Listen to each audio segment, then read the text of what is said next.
হরি ওম তৎসৎ। ইউটিউবে দেখছিলাম সমাজ মাধ্যমে যে মুসলিম বা সুলেমানি যেসব তন্ত্র ক্রিয়া করা হয় এবং নেগেটিভ ক্রিয়া, সেটা যদি আপনি শুয়োরের দাঁত পড়েন গলায়, তাহলে কিন্তু এই শুয়োরের দাঁত করে কি সেই নেগেটিভ ক্রিয়াগুলোকে আটকে দেয়। কিন্তু ব্যাপারটা কি হয়, রান্নার যেসব এপিসোড দেখায় তাতে দেখবেন সবই বলছে, কিন্তু কোনো একটা মশলা বললো না, ব্যাস রান্নাটা গেল।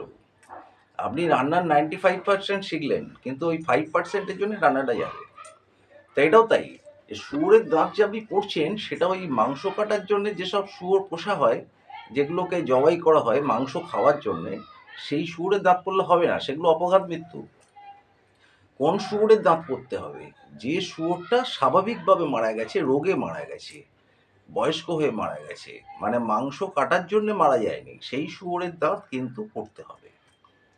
তবে আপনার কাজ হবে, আর নালে উল্টো কাজ হবে। হরি ওম তৎসৎ। হরি ওম তৎসৎ।